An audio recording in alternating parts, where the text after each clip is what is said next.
Yeah, okay, so this is a really cool mic. So this is a Coles 4038, I think is what they are. I've got it right over the kick, kind of pointing at the snare. And I've moved it around to just really find where I feel like the kick kind of blooms above it. I don't want it to feel very aggressive and like crunchy. I just really want like really like puffy kick sound from it and maybe a little bit of snare because a different mic does that for me. So let's have a listen.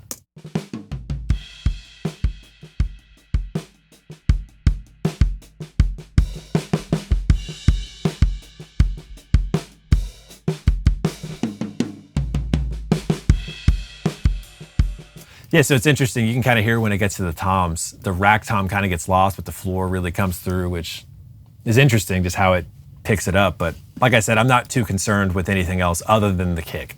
I really just, that mic to me is basically another kick mic, at least how I'm using it right now. But let's see. Yeah, another 560, go figure. A lot of 800 out, and then I'm boosting some 50 to give the kick that like low, puffy, airy thing. Yeah, that's pretty much it on that one. It's real simple, but that thing holds its weight. So we'll get some context in that one in a minute. Let's just move down the rest of the list. So this is the Crush mic. So this is another M160 by Beyer, and it is right under the Coles. I just like that area. I think it's a cool like kind of crotch mic position. But that one is getting processed pretty heavily, but let's hear it first.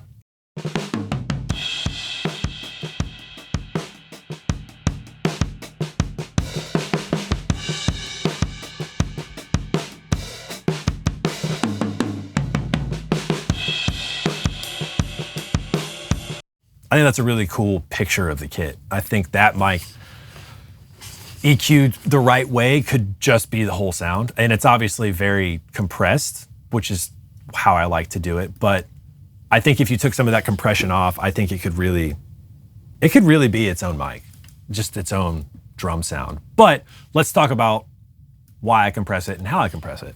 So I've got down here, I've got this 1176. It's by Vintage Audio, which if you didn't know is Revive Audio. It's his brand. It's Jason again. Yeah, I picked this up from him maybe 6 months ago.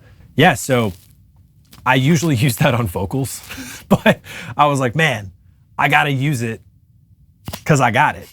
So I'm definitely hitting it very hard. I think the meter, it bends over pretty much every single hit, which is really fun. Yeah. And then I think on that one, I've got it running through a little bit of EQ as well. 560, same thing, but I'm dumping 10K out of that one because of its position under the ride and kind of where it is. It was really shrill.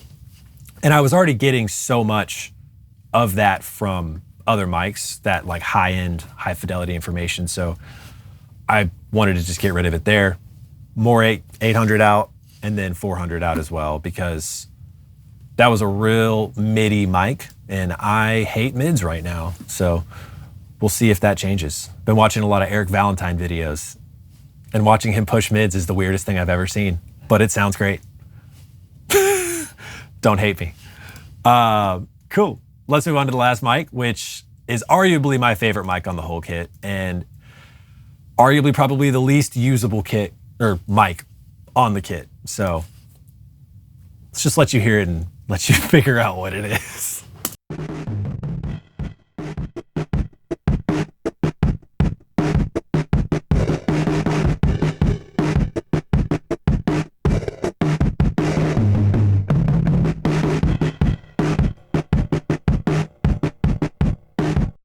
Yeah, so that's weird. I absolutely love this mic. And it's not even really the mic doing it because it's just a 57.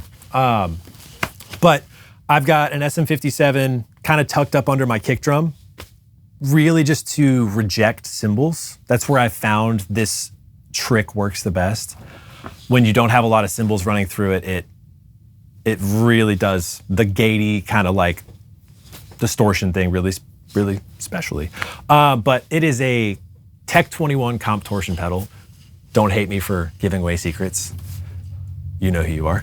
I basically run the 57 into a reamp box and then to the guitar pedal, then to my snake lines, and then back to a preamp. So it's very confusing, but it's really cool when you get it to work.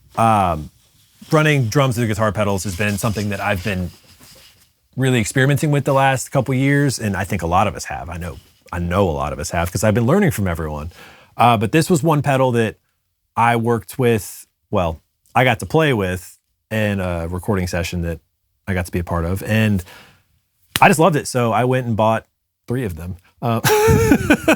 And they're really fun. They're really fun to work with, and it's just a cool distortion sound, and the pedal gates itself, and it has this cool distortion that's so unique and so just, I don't know, it just does its own thing. I've tried to recreate it in Logic, and I've gotten close, but it just doesn't ever do what the pedal can do. But surprise, surprise, cutting 500 from it, and then boosting a little 63 to get some like kind of kick punch out of it. But it has a tone knob on the pedal as well, so I adjust that for every song, depending where it needs the tone to sit. If it's darker, if it's more lively, if it's bright, if I want it to be a little more shrill and like punching through. It really just depends, but the tone knob on that pedal's very important. And I think you'll see a little B-roll of my settings on it, but it's a feel thing. You just have to kind of just make it do the thing and just turn knobs until it does the thing.